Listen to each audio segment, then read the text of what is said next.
नमस्कार दोस्तों, मैं आपका उन्नति एकेडमी के यूट्यूब चैनल में स्वागत करता हूं। ठीक है, आज हम यहां पर एमपीएसआई का प्रीवियस ईयर का पेपर डिस्कस कर रहे हैं, मैथ और रीजनिंग का। चलिएगा, तो वन बाय वन हम इसके क्वेश्चंस को डिस्कस करते हैं।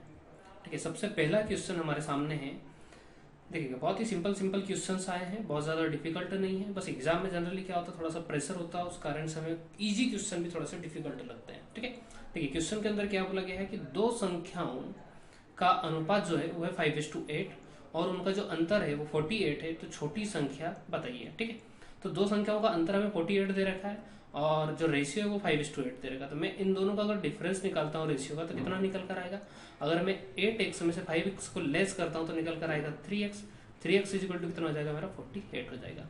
तो x इजिकल टू बताइए कितना हो जाएगा 16 हो जाएगा। क्लियर सभी का।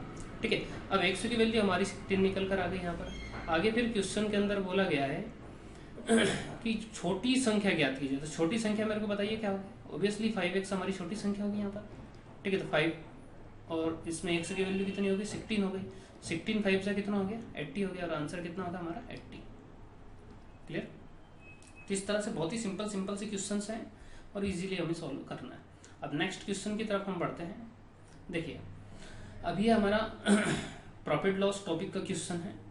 देखिए क्या बोला गया, एक मेज को 400 रुपए में बेचने के बजाय 350 रुपए में बेचने पर 5% की जो है हानि बढ़ जाती है, तो मेज का लागत मूल्य ज्ञात करें। ठीक है, देखिए पहले क्या कर रहा था यहाँ पर व्यक्ति 400 रुपए में एक मेज को बेच रहा था, अब उसने क्या कर दिया, उसको 350 रुपए में बेचना कर दिया प्रारंभ में। जिससे उसको लॉस कितने का होगा 50 रुपए का यहाँ पर नुकसान होगा। क्लियर, अमाउंट में उसको 50 रुपए का नुकसान होगा। और वहीं पर परसेंटेज की अगर अपन बात करें तो 5% का लॉस होगा। क्लियर, तो क्या मैं ऐसा कह सकता हूं क्या, ये 50 मेरा 5% के बराबर हो गया। ठीक है, और आई होप सभी को पता होगा कि जो सीपी होता है वो अपने आप में कितना होता है 100% होता है। तो ये मैंने 100% पुट कर दिया, 5 से 1 टाइम कैंसिल हो जाएगा, तो ये हमारा यहाँ पर 1000 आंसर निकल कर आएगा। क्लियर, तो 1000 क्या होगा हमारा आंसर होगा। चलिए अगले क्वेश्चन की तरफ बढ़ते हैं। हम ये बेसिक से छोटे छोटे कॉन्सेप्ट हैं जो हमने क्लासरूम के अंदर डिस्कस किए हैं, वही कॉन्सेप्ट हम यहाँ पर पुट कर रहे हैं। ठीक है, चलिए अब अगले क्वेश्चन में क्या बोला गया है, ये मिक्सचर और एलिगेशन एक टॉपिक होता है, उसका क्वेश्चन क्या बोला गया क्वेश्चन में कि 60 लीटर मिश्रण में दूध और पानी का जो अनुपात है वो है 2:1। कितना और अतिरिक्त पानी मिलाया जाए ताकि अनुपात क्रमशः 1:2 हो जाए। ठीक है, तो देखिएगा सबसे पहले तो मैं क्या करूंगा, इस 60 को 2:1 में बांट देता हूँ। ठीक है, इस 60 को अगर मैं 2:1 में यहाँ पर बांटता हूँ तो ये निकल कर आएगा मेरा 40 और ये मेरा निकल कर आएगा 20। मतलब मैं ये कह सकता हूँ कि 40 लीटर मेरे पास मिल्क है और 20 लीटर मेरे पास वाटर है। क्लियर, ये मेरे पास मिल्क हो गया और ये मेरे पास वाटर हो गया। अब क्वेश्चन में क्या बोला गया, कितना अतिरिक्त पानी मिलाया जाए। तो कितना अतिरिक्त पानी, तो ऑब्वियसली हम पानी में मिलाएंगे, तो ये पानी मैंने मान लिया x मिला दिया, बराबर मेरा जो नया रेशियो होगा वो 1:2 का हो जाएगा। क्लियर, अब हमें क्रॉस मल्टीप्लाई कर देना, इसका मल्टीप्लाई इधर कर देंगे, इसका इधर कर देंगे। क्लियर, तो इस 2 का मल्टीप्लाई 40 में करेंगे तो कितना निकल कर आएगा 80 निकल कर आएगा, बराबर हमारा इसका मल्टीप्लाई उधर करेंगे कितना आ जाएगा 20 + x हो जाएगा। क्लियर, अब आगे हम क्या करेंगे, इस 20 को इधर ले जाकर लेस कर देंगे तो ये हो जाएगा 60 = x। तो हमारा जो आंसर निकल कर आएगा वो कितना आएगा 60 लीटर निकल कर आएगा। क्लियर, डायरेक्ट आप इसको कर सकते हैं, डायरेक्ट बांट कर कैसे कर सकते हैं, जैसे 40 हमारा क्या हो गया ये मिल्क हो गया, 20 हमारा क्या हो गया पानी हो गया। अब मिल्क तो हमारा फिक्स रहेगा, लेकिन जो पानी है हमारा वो क्या होना चाहिए डबल होना चाहिए, मतलब कितना होना चाहिए 80 होना चाहिए। तो 20 में हम कितना जोड़ देंगे 80 हो जाएगा 60, तो आंसर हमारा। क्लियर, तो बहुत ही सिंपल सी ट्रिकें होती है, कॉन्सेप्चुअल ट्रिकें हैं, लॉजिकल है, मतलब इसमें बहुत ज़्यादा बिना फार्मूले वगैरह कुछ नहीं रखते हैं। चलिए अब आगे बढ़ते हैं। ये हमारा रीजनिंग का डाइस टॉपिक का क्वेश्चन है। चलिए इसमें मैंने 2 रूल डिस्कस किए थे, तो यहाँ पर एक रूल के बेसिस पे ही ये क्वेश्चन सॉल्व हो जाएगा। जैसे कि सबसे पहले मेरे को फर्स्ट और सेकंड थर्ड ये मेरे पास 3 डाइस है। पहले मैं पहले और सेकंड डाइस में क्या करूंगा, दोनों में मैं कॉमन देखूंगा। कॉमन क्या नजर आ रहा है मेरे को, आर कॉमन है। ठीक है, अब मैं क्या करूंगा, आर के बाद क्लॉकवाइज डायरेक्शन में चलूंगा। पहले मैंने फर्स्ट डाइस का आर लिया, आर के बाद क्लॉकवाइज डाइस में क्या आएगा बताइए टी आएगा, ये मैंने टी पुट किया। फिर उसके बाद टी के बाद क्या आएगा पी आएगा। वैसे ही मैं सेकंड अगर डाइस की बात करूं तो आर के बाद क्या आएगा, क्लॉकवाइज डायरेक्शन में एस आएगा, और एस के बाद क्या आएगा, यू आएगा। ठीक है, मतलब हम ये कह सकते हैं कि एस का अपोजिट टी है और टी का अपोजिट एस है।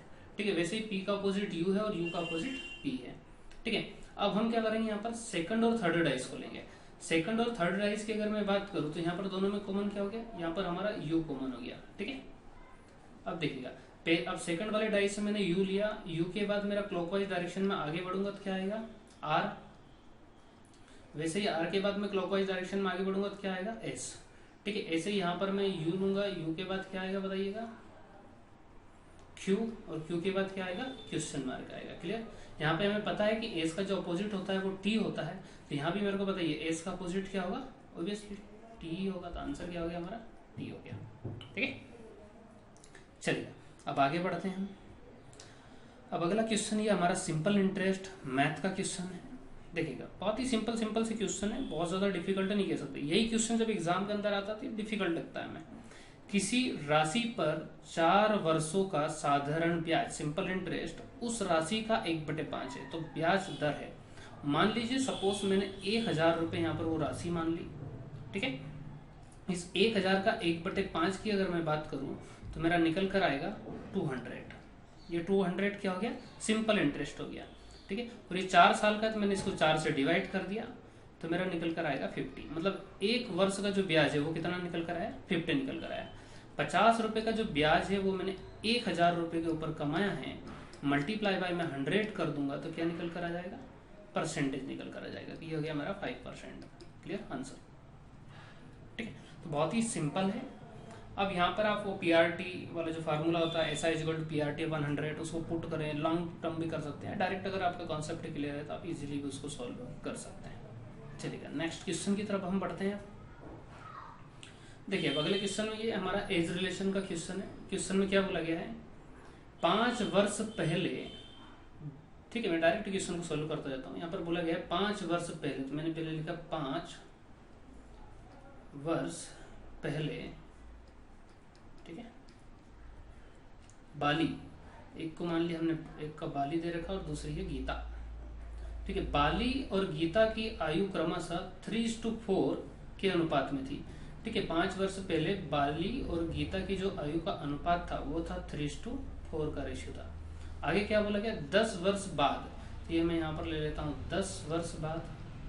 ठीक है, अब आगे क्या बोला गया, 10 वर्ष बाद उनकी आयु का अनुपात 6:7 होगा, तो यहाँ पर मैंने कर दिया 6 और 7। ठीक है, उनकी वर्तमान आयु में अंतर क्या होगा। ठीक है, क्लास के अंदर ये क्वेश्चन भी मैंने डिस्कस किया है, हमारा दूसरे तीसरे टाइप का ही क्वेश्चन था ये, बहुत ही ज्यादा डिफिकल्ट नहीं है, सिंपल सा है।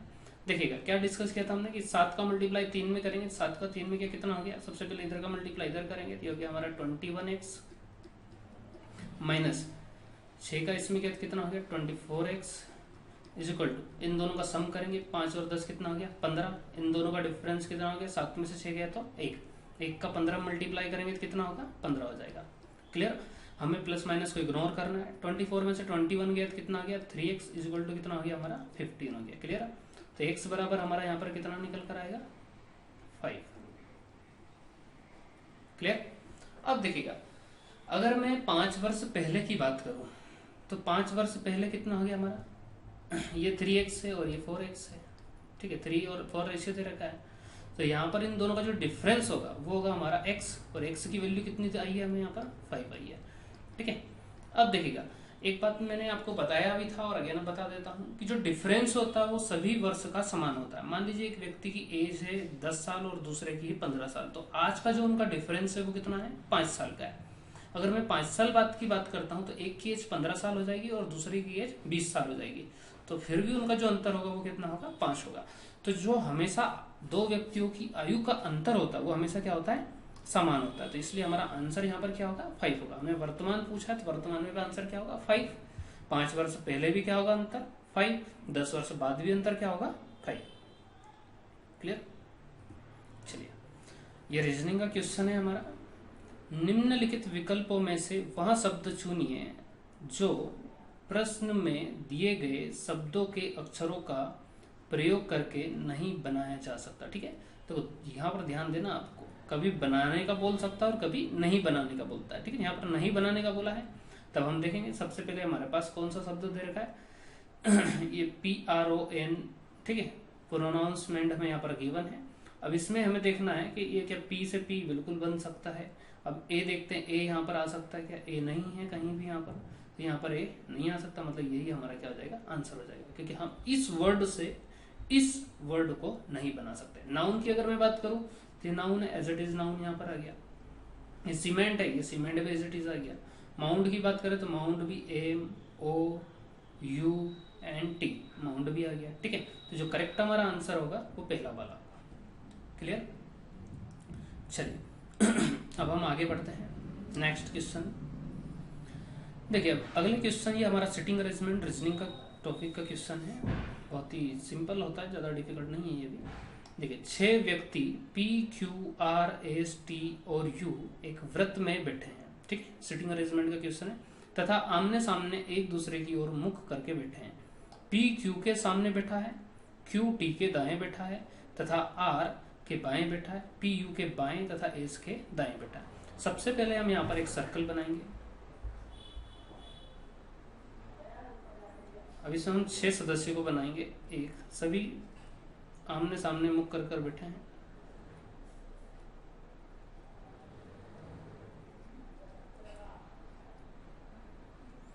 ठीक है, कुल हमारे यहाँ पर 6 सदस्य हो गए। अब हम इंफॉर्मेशन को पढ़ते हैं। क्या बोला गया? PQ के सामने बैठा है, तो मैंने मान लिया सपोज यहाँ पर P है, तो यहाँ पर कौन हो जाएगा? हमारा Q हो जाएगा। क्लियर? PQ के सामने बैठा। आगे क्या बोला गया फिर? अब ये चीज ध्यान रखना है, अंदर की तरफ चेहरा, तो इधर क्या होगा? लेफ्ट होगा, और इधर क्या होगा? हमारा राइट होगा। ठीक है, अब क्वेश्चन में क्या बोला गया है? Q जो है T के दाएं बैठा है। ठीक है, Q यहाँ पर किसके दाएं बैठा हुआ है? T के दाएं बैठा हुआ। ठीक है, तो T यहाँ पर आ जाएगा। ठीक है, क्योंकि T का दायां Q हो जाएगा। तथा R के बाएं बैठा, मतलब R कहाँ पर हो गया? R का बायां क्या हो जाएगा? Q हो जाएगा। अब आगे क्वेश्चन में बोला गया है PU के बाएं, P जो है U के कहाँ पर बैठा हुआ है? बाएं बैठा, तो U यहाँ पर आ जाएगा हमारा। और S के दाएं बैठा, मतलब S हमारा यहाँ पर आ जाएगा। क्लियर? अब देखिए, क्वेश्चन के अंदर पूछा गया है कि S के विपरीत कौन बैठा है, तो S के विपरीत कौन हो जाएगा? T हो जाएगा। तो आंसर हमारा क्या हो जाएगा? T हो जाएगा। क्लियर? चलिए अब अगले क्वेश्चन की तरफ हम बढ़ते हैं। नेक्स्ट क्वेश्चन देखिएगा, ये हमारा रीजनिंग का क्वेश्चन है। इसमें बोला गया है कि उस युग्म का चयन करें जिसमें शब्द भिन्न रूप में संबंधित है। ठीक है, आपको वो पेयर बताना है जो डिफरेंट है एक प्रकार से इन सभी में। तो कठोर पत्थर ये सिमिलर हो गया। सज्जन कोमल, इसको एक सेकंड छोड़ दीजिए। मुलायम ऊन ये भी सिमिलर हो गया। चिकना कांच ये भी हमारा सिमिलर हो गया। तो बचा कौन सा? हमारा सज्जन और कोमल। तो यही बताइए क्या हो जाएगा? हमारा आंसर हो जाएगा। क्लियर? हमें एक डिफरेंट बताना है। 3 में सिमिलरिटी है, तो ये हमारा आउट हो जाएगा। चलिए अगले क्वेश्चन की तरफ हम बढ़ते हैं। अब अगला क्वेश्चन ये हमारा अगेन प्रॉफिट एंड लॉस का क्वेश्चन है। चीनी के मूल्य में 20% की वृद्धि हो जाती है, तो चीनी की खपत को कितना प्रतिशत कम करना होगा ताकि चीनी पर खर्च अपरिवर्तित रहे? ये क्वेश्चन हमने क्लास के अंदर डिस्कस किया है। ठीक है, इसकी मैंने ट्रिक भी आपको बताई होगी। ठीक है, 20% कितना होता है? 1/5 होता है। क्लियर? और जब भी वृद्धि का बोले तो हम क्या करेंगे? नीचे 1 ऐड कर देंगे। 1 ऐड कर दिया तो कितना हो गया हमारा? 1/6 हो गया। और 1/6 कितना होता है? 16.66% होता है। क्लियर?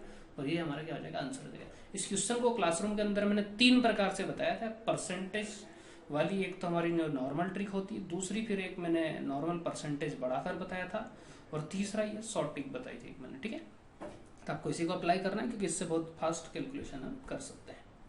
चलेगा, नेक्स्ट क्वेश्चन की तरफ बढ़ते हैं। देखिएगा, अब ये मैथ का क्वेश्चन है। देखिए यहाँ पर क्या पूछा गया है? 1/3, 4/7 और 2/5 को आरोही क्रम में लिखे। ठीक है, असेंडिंग ऑर्डर में आपको इसको अरेंज करना है। तो सबसे पहले 1/3 हो गया, 4/7 हो गया, और उसके बाद 2/5 हो गया। क्लियर? इसको मैंने सॉल्व करने का तरीका बताया था। जैसे सबसे पहले हम इन 2 को लेते हैं, 2 फ्रैक्शंस को यहाँ पर लेते हैं एक प्रकार से। ठीक है, 7 का मल्टीप्लाई इधर क्या हो गया? 7, और 4 का मल्टीप्लाई 3 में किया कितना हो गया? 12। क्लियर? 5 का मल्टीप्लाई 4 में कितना हो गया? 20, 7 का 2 में क्या कितना आ गया 14। इसका मतलब ये है कि इससे ये बड़ा है और इससे ये बड़ा है, मतलब सबसे जो बड़ा है ये क्या है 4/7, मतलब 4/7 हमारा सबसे लास्ट में आएगा, क्योंकि असेंडिंग ऑर्डर में हमें जमाना है, मतलब सबसे छोटा फिर उससे बड़ा फिर उससे बड़ा, ठीक है, बढ़ते क्रम में। तो ये सबसे अंत में हमारा आएगा। तो वैसे तो आप देख सकते हैं अंत में 2/5, 2/5, 1/3, 2/5, 4/7, आंसर 4। ठीक है, बाकी को सोल्व करने की भी जरूरत नहीं है। क्यों नहीं है? क्योंकि अंत में हमारा 4/7 होना चाहिए। 4 ऑप्शन हमारे पास है। अगर हाँ option suppose none of this होता या फिर और भी 5वां ऑप्शन होता, तो उस केस में हम क्या करते हैं, तब हम पूरा सोल्व करना पड़ता। ठीक है, यहाँ पे हमें पता लग गया। अब हम इन दोनों को सोल्व करेंगे। जैसे मैंने यहाँ पर लिखा 1/3 और 2/5। 5 का मल्टीप्लाई 1 में किया 5, 3 का 2 में किया कितना हो गया 6, मतलब ये 2/5 हमारा उससे बड़ा हो गया। ठीक है, तो ये आएगा 2/5 और उसके बाद आएगा 1/3। ठीक है, असेंडिंग ऑर्डर में है तो हम इसको 1/1 लिख देंगे। क्लियर? चलिए अब अगला क्वेश्चन रीजनिंग का, डायरेक्शन एंड डिस्टेंस। देखिए क्वेश्चन के अंदर क्या बोला गया है, राय 2 किलोमीटर पूर्व की ओर चलता है। ठीक है, सबसे पहले मैं यहाँ पर डायरेक्शन बना देता हूँ। ये हमारी ईस्ट डायरेक्शन होगी, वेस्ट, नॉर्थ और साउथ। क्वेश्चन में क्या बोला गया, राय 2 किलोमीटर पूर्व की ओर चलता है, तो ये 2 किलोमीटर पूर्व की ओर चला गया। ठीक है, फिर बोला गया फिर उत्तर पश्चिम में मुड़ जाता और 3 किलोमीटर चलता। उत्तर पश्चिम कौन सा होगा, ये हमारा उत्तर पश्चिम होगा, ये 3 किलोमीटर चल गया। और फिर दक्षिण की ओर मुड़कर 5 किलोमीटर चलता है, ये दक्षिण की ओर मुड़कर 5 किलोमीटर चल गया। वहां फिर पश्चिम की ओर मुड़ता और 2 किलोमीटर चलता, पश्चिम की ओर मुड़कर ये 2 किलोमीटर चला गया। अंततः वहां उत्तर की ओर मुड़कर 6 किलोमीटर चलता है। ठीक है, ये 6 किलोमीटर चला गया। वहां अपने प्रारंभिक बिंदु से किस दिशा में है, तो प्रारंभिक बिंदु बताइएगा उसका कौन सा था, ये था। इस प्रारंभिक बिंदु से ये दिशा कौन सी होगी, ऑब्वियसली ये वाली डायरेक्शन भी हमारी कौन सी होगी, नॉर्थ वेस्ट होगी। क्लियर? नॉर्थ वेस्ट हमारा क्या जाएगा, आंसर हो जाएगा। क्लियर? चलिए अगले क्वेश्चन की तरफ हम बढ़ते हैं। ये हमारा अगेन मैथ का क्वेश्चन। देखिएगा क्या बोला कि क्वेश्चन है 5 सेंटीमीटर त्रिज्या वाले वृत्त के त्रिज्य खंड। ठीक है, ठीक है, सबसे पहले मैंने सर्कल बनाया। ठीक है, इसकी जो रेडियस होगी वो हमारी 5 सेंटीमीटर की हो गई है। ठीक है, और ये रेडियस जी हमारी कितनी हो गई, 5 सेंटीमीटर की हो गई। त्रिज्या खंड है तो इसलिए हमने त्रिज्या खंड बनाया।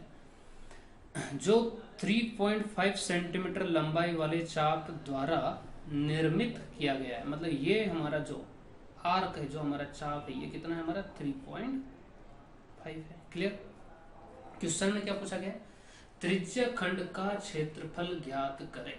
ठीक है, तो देखिएगा क्या करेंगे, सबसे पहले मैं पूरे सर्कल का क्षेत्रफल निकालता हूँ। पूरे सर्कल का क्षेत्रफल का जो फार्मूला होता है वो क्या होता है, πr²। ठीक है, मैं डायरेक्ट इसको सोल्व कर रहा हूँ। ठीक है, ये मैं पुट कर देता हूँ, ये डायरेक्ट कर देता हूँ इसको मैं। πr², पाई की वैल्यू होती है 22/7, पाई आर रेडियस मतलब 5 × 5। ये जो एरिया निकल कर आएगा ये मेरा पूरे सर्कल का एरिया निकल कर आएगा। ठीक है, लेकिन मेरे को कितने का यहाँ पर एरिया निकालना, मेरे को ओनली इतने हिस्से का, इस सेक्टर का, ये जो त्रिज्या खंड है इसका ही मेरे को एरिया निकालना है। ठीक है, तो ये जो एरिया है ये पूरे सर्कल का एरिया है। मतलब मैं ऐसा बोल सकता हूँ कि ये पूरी परिधि सर्कमफेरेंस में कह सकता हूँ, मतलब इसका 2πr लगा देता हूँ मैं। 2π की वैल्यू होती 22/7 और रेडियस होती मेरी 5। क्लियर? मेरे को ओनली पूछा गया है 3.5 का।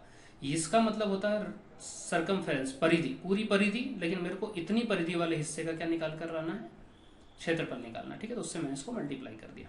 अब 22/7 से 22/7 को यहाँ कैंसिल कर देंगे, 5 सम 5 को कैंसिल कर देंगे। ठीक है, डेसिमल हटा यहाँ पर तो 0 लग गया, 5 2 10 हो गया हमारा, और ऊपर हो जाएगा 35 डिवाइड बाई 4, 4 8 जा और 4 7 जा और 4 5 जा। क्लियर? तो आंसर कितना हो जाएगा हमारा 8.75 हो जाएगा। क्लियर? चलिए अब अगले क्वेश्चन की तरफ हम बढ़ते हैं। देखिएगा यहाँ पर क्या बोला गया है, ये रेशियो का क्वेश्चन हमारा मैथ का, A:B। ये सारे जो मैं क्वेश्चन डिस्कस कर रहा हूँ ना, ये हम दूसरे टाइप के क्वेश्चन है। मतलब मैं डिफिकल्ट लेवल तो एक भी क्वेश्चन यहाँ पर नहीं कह सकता हूँ, कोई भी क्वेश्चन यहाँ पर डिफिकल्ट लेवल का, बहुत ही इजी लेवल के क्वेश्चन है। ये हम फर्स्ट सेकंड जो क्वेश्चन क्लासरूम के अंदर डिस्कस करते हैं, ये वही क्वेश्चन एक प्रकार से देखा जाए तो। देखिएगा A और B का जो रेशियो गिवन है दैट इज 2:1। ए और सी का जो रेशियो गिवन है दैट इज 1:3, ठीक है। देन ए बी सी को फाइंड करना है आपको, A:B:C is equal to question mark. Clear? तो देखिए मैंने क्या बताया था कि जब भी जो कॉमन होता है उसको बीच में लेना आपको हमेशा, ठीक है।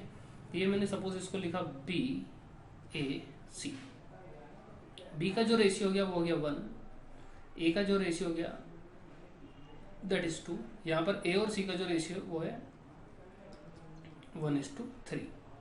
क्लियर?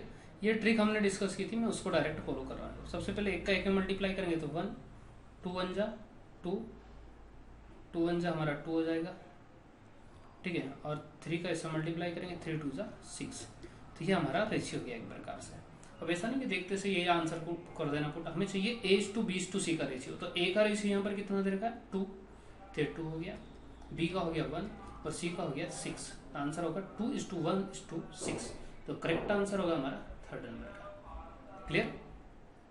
चलिए अब नेक्स्ट क्वेश्चन हम डिस्कस करते हैं। देखिएगा क्वेश्चन ने बोला कि ये हमारा एलसीएम एचसीएफ का मैथ का क्वेश्चन। बहुत सारे क्वेश्चन ऐसे हैं कि देखते ही नजरों में ही उनका आंसर आ जाता है। देखिएगा यहाँ पर क्या बोला गया, दो संख्याओं का एचसीएफ महत्तम समापवर्तक एचसीएफ और एलसीएम क्या है 12 और 72 गिवन है।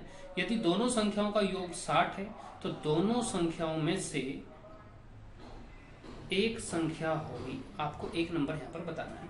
तो सबसे पहले तो आप मेरे को बताइएगा, जब दो नंबर का सम ही जब 60 दे रखा है तो एक संख्या क्या 72 हो सकती है? क्या नहीं हो सकती। क्लियर? अगर दो संख्याओं का योग 60 है तो 60 भी नहीं हो सकता, क्योंकि एक 60 होगा फिर दूसरे को मैं एक भी लेता हूँ तो 61 हो जाएगा, पर मेरे को तो सम कितना करना है 60 करना है। क्लियर? तो 60 भी यहाँ पर नहीं हो सकता।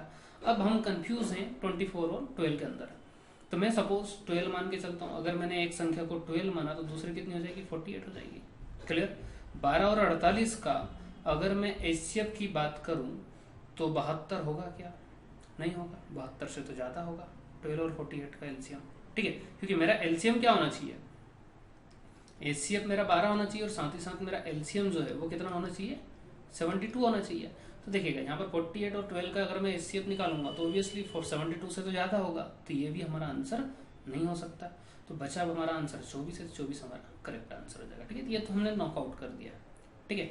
या फिर 24 से भी आप नॉकआउट करके देख सकते हैं तो भी आपका आंसर आ जाएगा, क्योंकि एक वैल्यू अगर 24 हमारी हो गई तो सेकंड जो वैल्यू हमारी कितनी हो जाएगी 36 हो जाएगी। और 24 और 36 का एचसीएफ जो एलसीएम है वो हमारा 72 हो सकता है। एचसीएफ तो 12 होगा ही होगा, पर एलसीएम भी हमारा कितना आ जाएगा 72 हो जाएगा। क्लियर? ये मैं नॉकआउट मेथड डिस्कस कर रहा हूँ, इसकी ट्रेडिशनल मेथड भी मैंने क्लासरूम के अंदर डिस्कस की हुई है। चलेगा, अब नेक्स्ट क्वेश्चन की ओर हम बढ़ते हैं। देखो ये हमारा डिस्काउंट का क्वेश्चन है, बहुत सिंपल, आपको डायरेक्ट लॉजिकली सॉल्व करना, कोई भी फार्मूला किसी भी प्रकार का नहीं लगाना है, टाइम वेस्टिंग वाला। अब देखिएगा क्या बोला गया, एक पंखे पर 150 रुपये मूल्य अंकित है, जो मार्क प्राइस है वो कितनी है 150 रुपये है, और 20% की छूट दी गई तो विक्रय मूल्य क्या होगा। ठीक है, देखिए तो आपको पता हो तो जो डिस्काउंट अप्लाई होता है वो हमेशा मार्क प्राइस या अंकित मूल्य के ऊपर ही अप्लाई होता है। ठीक है, तो 150 हमारा क्या हो गया मार्क प्राइस हो गया, इसका 20% में निकालूंगा तो यहाँ पर मेरा जो डिस्काउंट निकल कर आएगा दैट इज 30। ठीक है, 30 मेरा क्या निकल कर आएगा डिस्काउंट निकल कर आएगा। अब हमने पढ़ा है कि सेलिंग प्राइस क्या होता है हमारा, अगर मैं मार्क प्राइस में से क्या घटा देता हूँ डिस्काउंट घटा देता हूँ तो सेलिंग प्राइस निकल कर आती है।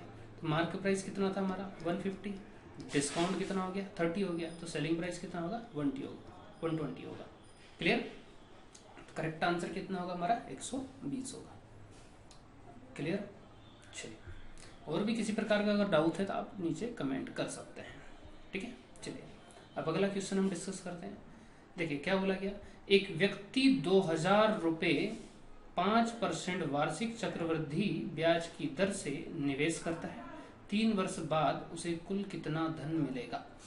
ठीक है, हर क्वेश्चन मुझे देखकर लग रहा है कि दूसरे तीसरे नंबर पर डिस्कस किया हुआ क्लासरूम का क्वेश्चन है। ठीक है, तो ये एग्जाम का क्वेश्चन है, तो आप समझ सकते हैं कितना इजी क्वेश्चन आता है एग्जाम के अंदर। ठीक है, देखिए ये 2000 है, इसकी भी मैंने ट्रिक डिस्कस की थी, 2 ईयर की 2-1, 3 ईयर की 3-3-1। ठीक है, तो मैं डायरेक्ट 3 ईयर वाली ट्रिक को यहाँ पर अप्लाई कर रहा हूँ। जैसे ये 2000 हमने लिया, ठीक है, 2000 का हम 5% निकालेंगे, पहले 5% हमारा निकल कर आएगा 100, फिर हम 100 का 5% निकालेंगे, ठीक है। 100 का 5% हमारा निकल कर आएगा 5। अगेन हम 3 वर्ष का बोला इसलिए हम 3 बार निकालेंगे, ठीक है। फिर अगेन 5 का 5% निकालेंगे, 5 5 जा 25, 25 बाई 100 कितना होगा 0.25 होगा। क्लियर। यहाँ पर मल्टीप्लाई में ट्रिक अप्लाई करूंगा 3 और 1। क्लियर। ये हो जाएगा मेरा 300, ये मेरा हो जाएगा 15 और ये हो जाएगा 0.25। सभी को 8 कर देंगे हम तो कितना हो जाएगा 315.25। ये क्या है, ये हमारा 3 ईयर का CI है, ठीक है। लेकिन क्वेश्चन के अंदर पूछा गया है धन, धन मीन्स अमाउंट, और अमाउंट क्या होता है, अमाउंट इज इक्वल टू होता है हमारा प्रिंसिपल प्लस कंपाउंड इंटरेस्ट। तो प्रिंसिपल हमारा कितना गिवन है 2000 और CI हमने कितना निकाला है 315.25। इट मीन्स हमारा आंसर कितना हो जाएगा 2315.25 is the right answer. Clear. तो हमारा आंसर 3 हमारा करेक्ट आंसर होगा। क्लियर सभी का, चलेगा। तो सभी का बहुत बहुत थैंक यू देखिए वॉच करने के लिए।